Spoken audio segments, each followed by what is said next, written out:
I'm sick of watching the Republican caucus be dominated by people who have no interest in actual conservative policy and appear to only want to get on TV and talk radio. It's stupid. It's a waste of time. You know, there's some sports where I watch a team play for one reason and one reason only. I hate them and I want to watch them lose. And sometimes they're on C-SPAN. The Republican caucus continues to be a complete hellscape. The Republican caucus in Congress is split between a very small group of Republican Congresspeople who are clowns and who wish to basically do their clown act on TV for money and notoriety, and the vast majority of Republicans who actually would like to pass bills that they believe are the best thing they can get for America. That doesn't mean the best bill possible, because the best bill possible is not possible when you have a Democratic Senate and a Democratic President of the United States. You still have to pass funding allocations. You still have to make sure that defense is funded. You still have to make sure, if you're a big fan of the entitlements are funded. These are all things you still have to do. That is a guy named Ben Shapiro, whose notoriety is a result of speaking so fast he sounds like a chipmunk on crack. And the truth is, a cracked out chipmunk would make more sense. But when he's trashing the Republican Party, I'm all ears. There's a group of Republican Congress people who have decided that it is very important that they be very famous. And in order to be very famous, they're going to do things like challenge the speakership of the new Speaker of the House, Mike Johnson, who is more conservative on policy than any of them. This would be the same group of clowns who decided to oust Kevin McCarthy for no reason other than Matt Gaetz had some sort of vengeance plan against Kevin McCarthy. And then it turns out they replaced McCarthy, who is doing fine, with Johnson, who's even more conservative than McCarthy. And then Johnson, it turns out, has the same exact incentive structure as every other Speaker of the House. Namely, he has to get things done with an incredibly slim majority. Right now, effectively a one-vote majority.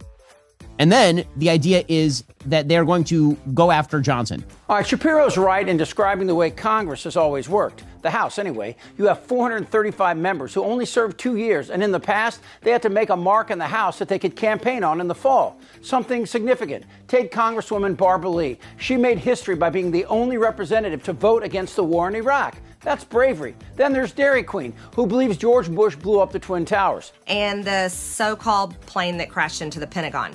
It's odd, there's never any evidence shown for a plane. One is an American hero, and the other is a case study for lithium. But as this little incel prattles on, you begin to understand the depth of the Republican nightmare, and it is really deep. So here's what needs to happen now. Mike Johnson needs to nuke the stupid rule negotiated by Kevin McCarthy to get the speakership that allows any member a motion to vacate. That needs to die. It's a dumb rule. It's a rule that basically allows one congressperson or a group of 5 or 10 congresspeople to hold hostage the entire Republican caucus. And it means that the caucus is unworkable. It is so much further than the Hastert rule. The Hastert rule, which was created by Denny Hastert, who was at one time the Speaker of the House, and also a person who ended up having a really, really bad criminal background, but irrelevant to the story. The Hastert rule basically was that the Republicans in the majority would not move a bill without a majority of the Republican House supporting it. Well, if that's all that the Republicans required in order to move a bill, in other words, they could move a bill with, say, 150 Republican votes and 80 Democrat votes,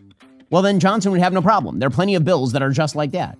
The problem he has right now is that if he moves a bill with a majority of the House Republican caucus and some Democrats, he is afraid that he's going to be ousted as Speaker. This is almost laughable. I'll try to explain in a slower, more restrained, crack-free monotone. First, there is no more Republican Party. Whatever was the Republican Party left town with no forwarding address. Cheney, Kinzinger, Romney, Buck, Turner, McFaul are just a few that said adios. But why?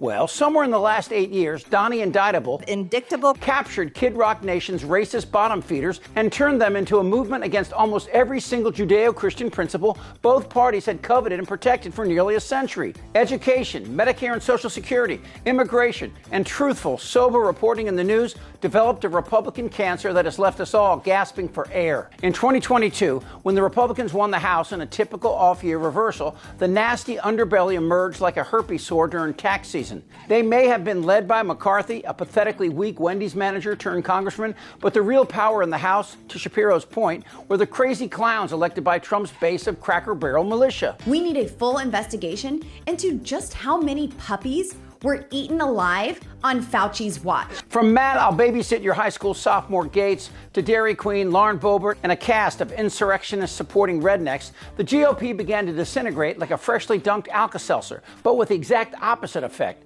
When Gates pushed to remove McCarthy, the Republicans cut a deal for themselves, where one person could call for the Speaker's ouster. And that's exactly what Matt, I'll cross a state line for a teenager Gates did. But why? Why are the Republicans fighting each other? That's not how the speakership is supposed to work. The Speaker is supposed to be able to do vote counting. The Speaker is supposed to be able to negotiate. Mike Johnson should nuke this dumb rule right now. And if he requires Democrats to help him do it, then he should get Democrats to help him do it. What the hell did you just say? And if you don't like that, you should blame Marjorie Taylor Greene, who's the one who decided to bring the latest quixotic attempt to take down the Speaker of the House for no reason other than to get her name on TV.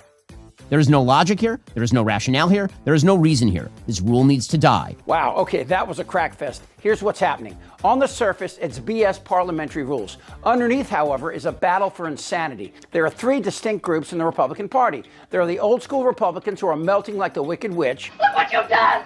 I'm melting! Melting! Then there are two groups battling for control of Crazy Town. Like a skydiver who just opened his parachute only to discover it was his backpack, they're freaking out. One group supports Trump like a dictator. Their base usually resembles a Dukes of Hazzard fan club in Rickety Knees, Arkansas. They are represented by Dairy Queen, Lauren Boebert, and Matt Gaetz, sometimes even crazier people. Donald Trump said on his first day he's going to be a dictator for a day. I like that. Yeah, I like that. The other faction is the old ultra-conservative guard who sees Trump as a means to an end, and both are evil in their own unique ways. Now, after Kevin McCarthy was sent back to Fresno to manage a Chuck E. Cheese, Mike Johnson stepped in, but apparently he wasn't insane enough for Dairy Queen, who just this week said earthquakes were a sign of end times and we all need to repent. So Walter Boy Johnson, who lets his teenage son monitor his social media for porn, that's freaking true, tried to walk that thin line between this and that, and it's not going well. I'm more fiscally conservative than any of these members of Congress. I also recognize there is a reality. That reality is called legislation. It's called a bicameral legislature. It is called the President of the United States of the opposing party. Pretending none of these things exist, and that if you run directly into the wall with your head down, somehow this is going to emerge with you unscathed in all of your shining glory. That's stupid. The Republican Party is a mess. Take abortion. On one side, you have Mike Pence and Mother calling for a federal ban that no one wants. On the other side, you have Trump and his band of hillbillies straddling the fence. On one side is abortion is murder. On the other side is, what if I get my cousin pregnant? And of course, the glaring irony is that a real conservative would never want to invade your doctor's office to say what's what. Enough of the Republican caucus being held hostage by, again, a very small group of malcontents in comparison to the broad majority of Republican legislators who are just coming from their districts trying to do their job. The crazy part of Ben Shapiro is he seems to be making a case for a bicameral government, and for a minute or so he sounded rational and nothing like a chipmunk on crack. But then you remember his leader has willfully called for an insurrection, a coup against our democratic government. Guess what? Ben Shapiro makes a case for transparency in government while standing in the shadow of a bacterial pus gullet who would destroy anything and anyone who gets in his way. I'm full-scale pro-life. I'm full-scale small government. I'm full-scale anti-entitlements. That's right. Even you little crack monkey. Am I wrong? Who's with me? Yes! Tick-tock, mother... Time to pack it up. This isn't their Republican Party anymore. You're in a lot of trouble, Donnie. Follow, like, and please subscribe to Really American, where we keep you up to date on the latest Republican cult lie in this very important year. Hey, and make sure you join us as a member on Patreon, where we can connect directly with you and enable us to expand, make more videos, and hire more hosts. Can't do it without you. For Really American, I think he's crazy. I'm Chip Franklin.